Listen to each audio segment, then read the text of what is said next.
விஷயங்களை காட்டிலும் நாம் கற்றிடாத பல அரிய தகவல்களை நமக்கு வழங்க வருகிறார் டாக்டர் கார்த்திகேயன் அவர்கள். நம் விடியலைவா நிகழ்ச்சி நிறைவு பகுதியாக வரவிருப்பது கற்றலும் கற்பித்தலும்.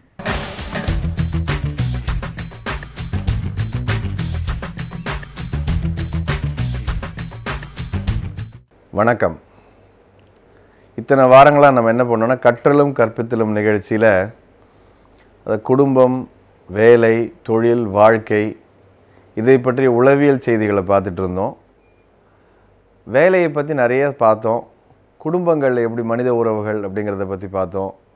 எப்படி இதெல்லாம் நல்லா நம்ம வச்சுக்கலாம், சிறப்பாக செய்யலாம் அப்படிங்கிறத பற்றி பார்த்தோம். இன்றிலிருந்து இருக்கக்கூடிய ஒரு இன்னும் சில வாரங்களாக எதை பற்றி பேச போகிறோன்னா தொழில் பற்றி பேசலாம். தொழில்னால் என்னென்னா சுயமாக தொழில் செய்யலாமா வேண்டாமா அப்படிங்கிறது நிறைய பேருக்கு இருக்குது. வேலைக்கு போகிறதா இல்லை நம்மளாக ஏதாவது ஒன்று செய்கிறதா அப்படிங்கிறது இன்றைய இளைஞர்கள் மத்தியில் அதிகமாக வர்ற சிந்தனை அதுதான். எதுக்கு இன்னொருத்தர்கிட்ட போய் கையை கட்டிட்டு நம்மளாக ஒரு வேலை செய்யலாம். அது இன்னொன்று ஒரு காலத்தில் நிறைய பணம் இருந்தால் தான் மேல் தட்டில் மட்டும்தான் செய்ய முடியும் அப்படின்றது. இன்றைக்கு இந்த தொழில்நுட்பம்லாம் வந்ததுக்கப்புறமா அவங்க கூட இதை சின்ன லெவலில் ஆரம்பித்தாங்க. இன்றைக்கி பாரு கோடிக்கணக்கில் சம்பாதிக்கிறாங்க. சின்னதாக ஒரு ஐடி கம்பெனி எங்கேயோ போயிட்டாங்க அப்படிங்கிற மாதிரி நிறைய கதைகள் கேட்க எல்லாருக்கும் நம்பிக்கை வருது. நம்மளும் ஏன் ஏதாவது ஒன்று பண்ணக்கூடாது, சின்னதாக ஒரு மூலதனம் போட்டு ஆரம்பிக்கக்கூடாது அப்படின்னு. ஸோ அதை பற்றி தான் நீங்கள் நான் விரிவாக பேசலாம். இன்றிலிருந்து சில வாரங்கள் விரிவாக பேசலாம் அப்படின்னு சொல்லி. சுயமாக தொழில் செய்யணும் அப்படிங்கிற எண்ணம் வந்தால் போதுமா? வெற்றி அடைய முடியுமா? என்ன செய்யணும்? அதுக்கு என்ன மாதிரி தகுதிகள் நமக்கு வேணும் அப்படிங்கிறதெல்லாம் பார்க்கலாம். இப்போ வேலை செய்கிறதுக்கும் சொந்தமாக தொழில் வந்து நடத்துவதற்கும் உள்ள ஆதாரமான இதில் வேறுபாடுகள் என்னங்கிறத முதல்ல பார்த்துடலாம். பார்க்குறதுக்கு என்ன தோணுன்னு கேட்டிங்கன்னா, வேலையில் இன்னொருத்தர்கிட்ட உட்காந்துட்ருக்கோம், அடிபணிஞ்சிருக்கோம், நம்மளால் எதுவுமே சுயமாக செய்ய முடியல, விடுதலை இல்லை, ஏதோ ஒரு சின்ன இதுக்கு வட்டத்துக்குள்ளேயே வாழ்க்கை போயிட்டுருக்கு அப்படின்லாம் தோணும். ஆனால் தொழில் அப்படிங்கிறது என்னன்னு பார்த்தீங்கன்னா, இங்கே உங்களுக்கு பாஸ் ஒருத்தர் தான், அங்கே எல்லாருமே பாஸ் தான். தொழிலை பொறுத்த வரைக்கும் ஒவ்வொரு வாடிக்கையாளரும் எல்லாருமே கஸ்டமர்ஸ் எல்லாமே பாஸ் தான். விடுமுறைங்கிறது கிடையாது உங்களுக்கு. எல்லா நேரமும் இப்போ இங்கே என்னென்னா ஒரு 4 நாள் லீவ் விட்டால் பரவாயில்ல, அப்போ 3 4 5 4 நாள் லீவு அப்படிங்கிற ஒன்று அடுத்த நாள் சண்டே கால்குலேட் பண்ணிப்போம். ஆனால் நீங்கள் சொந்தமாக தொழில் பண்ணிங்கன்னா ஒவ்வொரு நாளும் லீவ் விட என்ன ஆகுன்னா வேலை இது பாதிப்படையுமே அப்படின்னு தான் தோணும். ஸோ அடிப்படையில் பார்த்திங்கன்னா மனோபாவங்கள் நிறையா மாறுபட வேண்டியிருக்கும். குடும்ப சூழ்நிலை, குடும்ப உறவுகள் அதுக்கேற்ற மாதிரி மாற வேண்டியிருக்கும். நம்மளோட வாழ்க்கையே கொஞ்சம் மாற்றி அமைக்க வேண்டிய கட்டாயம் இருக்கும். தனியாக தொழில் தொடங்குவது அப்படின்னா பல பேருக்கு என்னென்னா, எனக்கு இந்த தொழில் தெரியும், கொஞ்சம் என்கிட்ட பணம் இருக்குது, இதுக்கு நல்ல டிமாண்ட் இருக்குது, ஸோ இதை ஆரம்பித்தா போதும் இப்படிங்கிற எண்ணம் தான் பல பேருக்கு இருக்குது. பல பேர் நினைக்கிறது எனக்கு தெரியும், இந்த தொழில் நல்லா தெரியும், எனக்கு அவ்வளோ காசு வருது, இதில் நம்ம ஏன் பண்ணக்கூடாது, யாருக்கோ போகிற காசு நம்ம பண்ணால் நமக்கு வருமே இப்படிங்கிறதான் இருக்குது. முதல்ல உங்களுக்கு நான் சொல்ல வர புள்ளி விவரம் என்னென்னா, தனியாக தொழில் துவங்குவோர் ஒரு 80% பேர் தோல்வியில் தான் முடிகிறாங்க.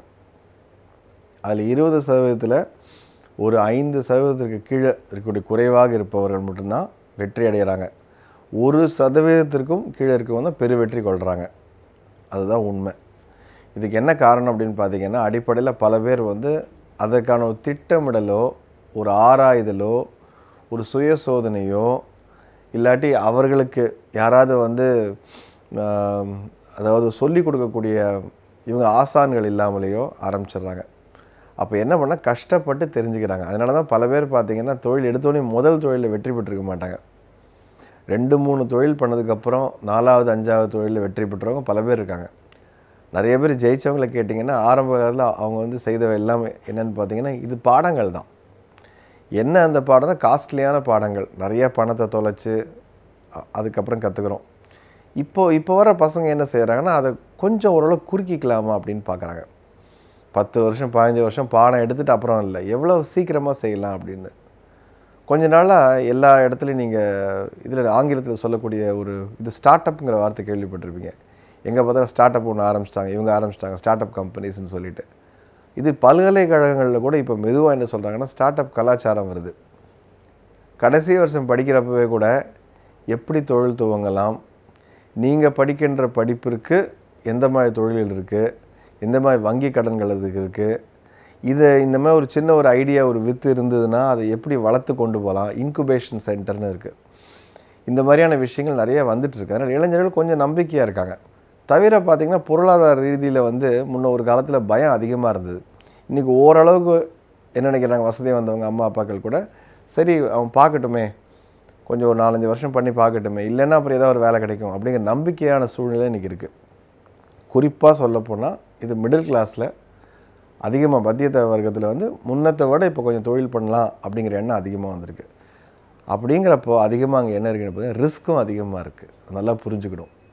பணத்தை போட்டு பணத்தை திருப்பி எடுக்கணும் அப்படிங்கிற கட்டாயத்தில் இருக்கும்பொழுது யார் வேணால் இதை செய்யலாம் அப்படிங்கிறது கிடையாது. யார் வேணால் செய்யலாம், ஆசை இருக்குது எல்லாருக்குமே. பணம் பண்ணணுங்கிற ஆசை இருக்குது, நல்லா நம்ம வந்து லைஃப்பில் மேலே வரணுங்கிற ஆசை எல்லாருக்கும் இருக்குது.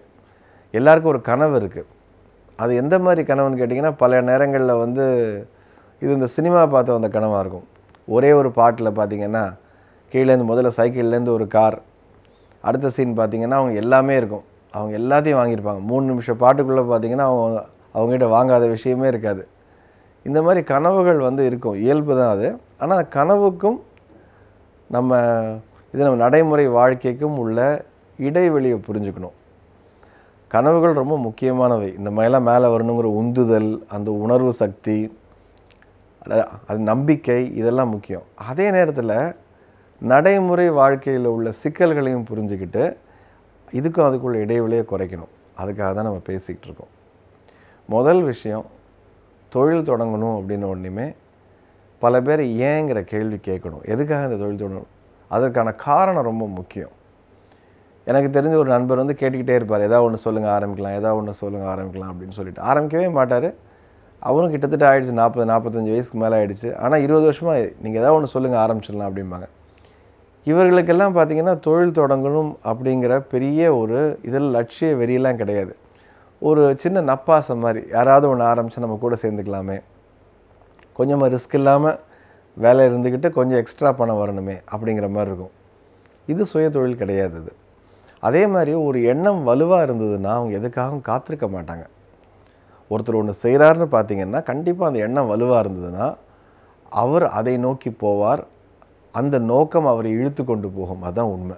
நடக்கும் ஒன்று ஒன்றா. அதற்கான ஆட்கள் கிடைப்பாங்க, அதற்கு என்னென்ன வேணுமோ எல்லாமே வழிமுறைகள் கிடக்கும். அப்படியே நீங்கள் வந்து பார்த்திங்கன்னா இது கனவு மாதிரி ஒரு இருக்கும். எல்லாமே அற்புதங்கள் நடக்கும். உங்களுக்கு என்ன வேணுமோ அது எல்லாமே கிடைக்கும். எப்போன்னா தீர்க்கமாக உங்களுக்கு ஒரு எண்ணம் இருந்ததுன்னா. அது இல்லாத மட்டும் அது என்னென்னா ஒரு ஆசை தான். ஒரு ஆசை இருந்தால் நல்லா இருக்குமே, நமக்கு இது இருந்தால் நல்லா இருக்குமே. முதல்ல எனக்கு என்னன்னா அது ஆசையா இல்லை அதையும் தாண்டி ஒரு திட்டமிட்டு வாழ்க்கையை முழுவதுமாக அர்ப்பணிக்கக்கூடிய அளவிற்கு உள்ள ஒரு லட்சியமா அப்படிங்கிறத பார்த்துக்கணும். ஆசை எல்லாருக்குமே இருக்குது. சில பேர் சொல்லுவாங்க, என்னங்க அங்கே போனால் என்ன ஒரு 10,000 ரூபா சம்பளத்துக்கு இப்படிலாம் நாய்படாத பாடுபட்டு இருக்குது, நம்ம ஒரு கடை போட்டு உட்காந்தா போதுங்க 50 ரூபா வருங்க அப்படிம்பாங்க. ஆனால் கடை போட்டு உட்காரவங்கள பற்றி அவங்க என்ன நினைக்கிறாங்கன்னு தெரியல. ஒரு சின்ன கடை, ஒரு டீ கடையாகட்டும் இல்லை சின்ன பெட்டி கடையாகட்டும், அவர்கள் செய்யக்கூடிய உழைப்பு வந்து அபரிதமான உழைப்பு. ஒரு டீ கடைன்னா 4 மணிக்கு திறந்துடுது. பால் வாங்கி ஊற்றி அவங்க பார்த்திங்கன்னா 4 மணிக்கு அவங்களுக்கு கடை திறந்துடுது. டீ கடையை மூடுறப்ப நைட்டு 11 மணி ஆகிடுது. சராசரியாக நம்ம எல்லாரையும் விட அதிக நேரம் உழைக்கிறாங்க. அவங்களுக்கு வந்து ஒரு தீபாவளி, பொங்கல், ரம்ஜான் லீவ் எடுக்க முடியாது.